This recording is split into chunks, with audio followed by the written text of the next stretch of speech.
My hands were shaking. I had not pulled over in 8 hours, but I was coming into the home stretch. This was no time to give up, but I could feel the fatigue on myself. The only thing that was keeping me going was the prospect of plentiful snow and a beautiful Oregon mountain.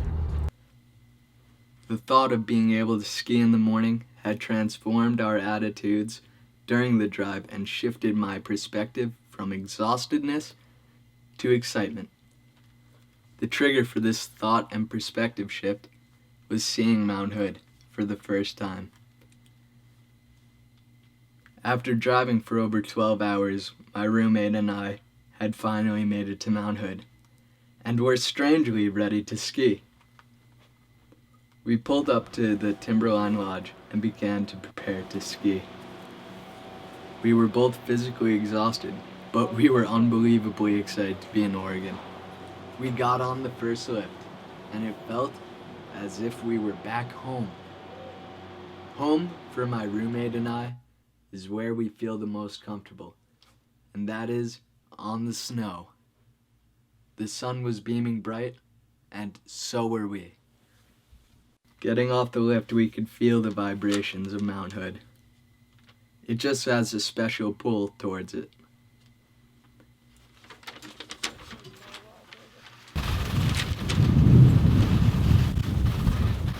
This is an unparalleled place where there's extreme beauty.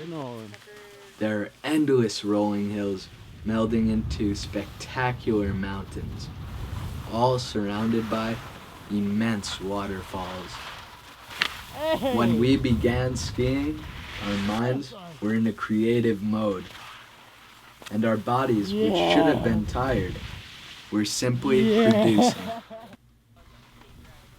We got off the lift to a brand new terrain park and pristine mountain. Our minds were going crazy thinking of anything we could create.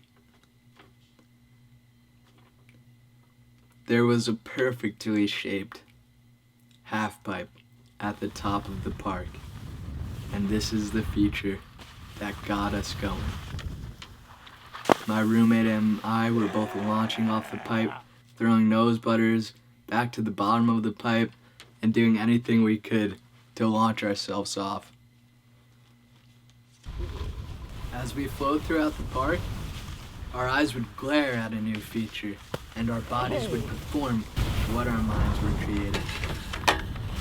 When my mind would say, nose butter, I could feel my feet elevate in my boots and begin to press the noses of my skis into the soft snow.